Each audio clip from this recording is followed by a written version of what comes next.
Good afternoon mga kautoran, ari naman kita subong sa ato nga programa sa DWYC Kapsan sa mga broadcasting. Wala ko mga kautoran, mga bataan, ang akong mga amiga kag-amigo, madamo gid nga salamat sa inyong tanan, labi na gid sa mga customer ko nga nagbalakal sa akon nga mga baligya kay tungod nga ako naga-promote sa ginatawag na Pinoy Mukbang Restaurant. So naglibot ako kag mga kautoran sa Bilong Bacolod kay ginasing alas 10 kag bago lang ko nakabot mga kautoran. So sumbong ginapresenta ko sa inyo ang bali nagdala ako sa ginatawag nga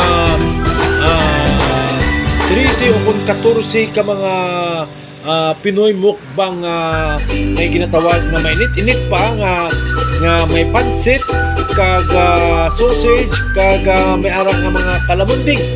So ini mga kauturan, bali nakabakal na sila sa mga 8 kung siyam ka mga Pinoy mukbang pansit nga may mga sausage kag kalamunding kag subo mga kauturan. Pinababala ko sa inyo tanan nga madami dito salamat sa nagbalakal sa inyo nga pag-sponsor sa akon. Sabay pa nga kamo pag tigaan sa blessing sa Ginoo kag subong panon sa ulan-ulan kag bagyo-bagyo. Pero pakita ko sa inyo subong ang naminin nga mga akong baligya ari mga makutulan no ang sausage piska pa minit-init may kalamunding at pagdreo na isa pagkabilog na may kalamunding, sausage, pansit, ari pagit. Baka kanamit na namit kid, sinilang manamit namit kid ang Pinoy pansit, no? Sa halin sa aton nga lungsod sa Philippines.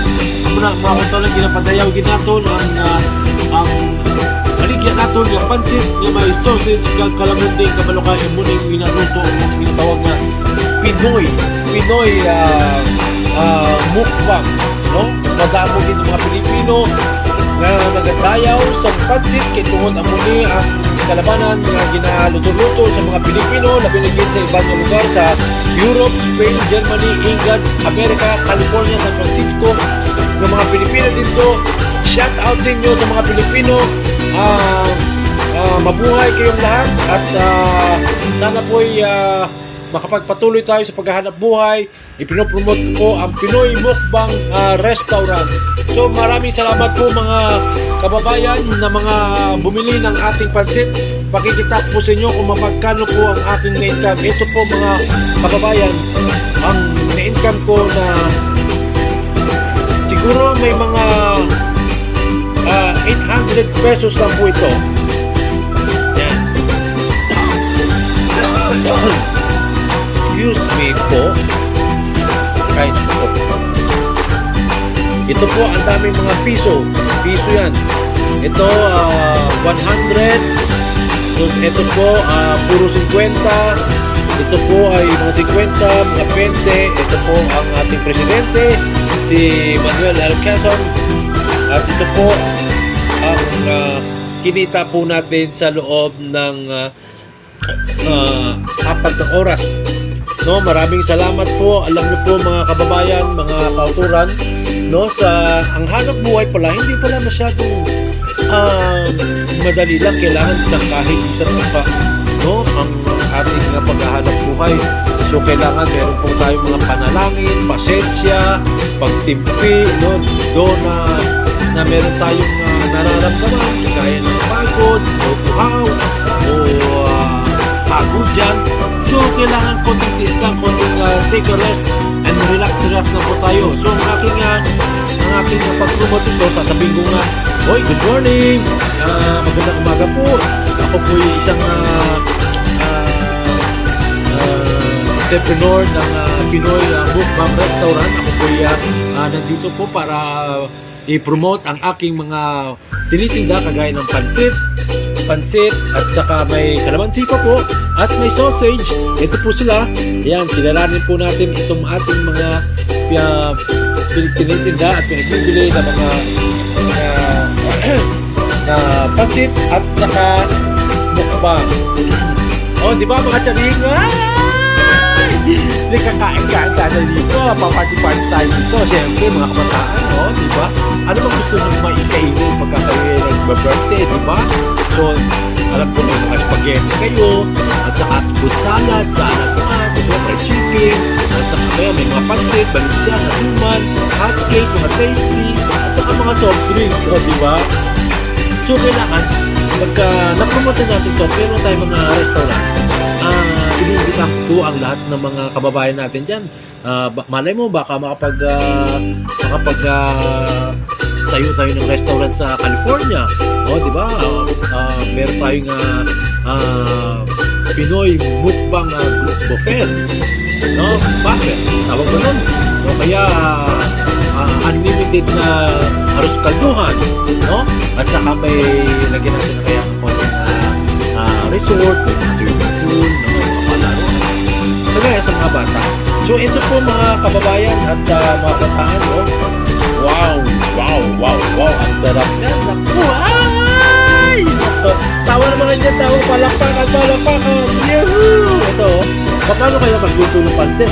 Minsan nga tinatawa nila, hindi ka ba talaga nagluto ng pansit? Napakasarap talaga ng pansit mo! Tapos may sausage pa! Wow! Ito, magpas pa yung isang gulay. O, lagyan natin, balik natin dyan. Yan. So, nagpapasalamat po ko unang-una po at binabati ko po ang lahat ng sumusuporta ng aking business na Pinoy Mukbang Restaurant o kaya buffet, no? Hindi ko pa alam kung ano yung maganda, restaurant o buffet kaya. Suggest mo kami dyan! Sige na! So, ito lang po ang kinita ko. Yan, may 20-20, no? Maliit lang, may piso-piso, may isang daan. Mahirap lang naman ako. Isang kahit, isang tuka lang naman ako dito. Hindi naman ako mayaman. Konting tis na lang mga kababayan.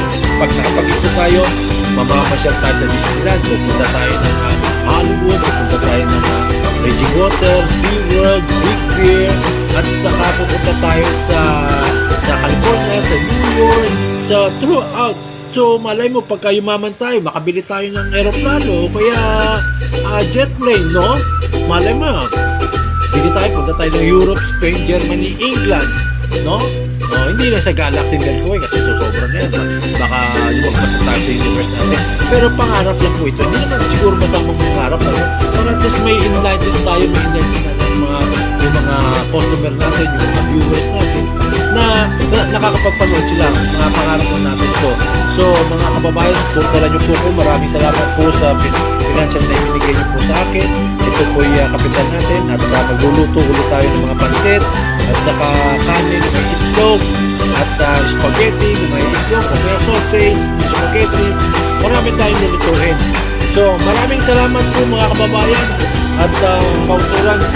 Please subscribe, share, comments, and likes. No? Manood kayo parati sa aking mga palabas dahil maganda ito.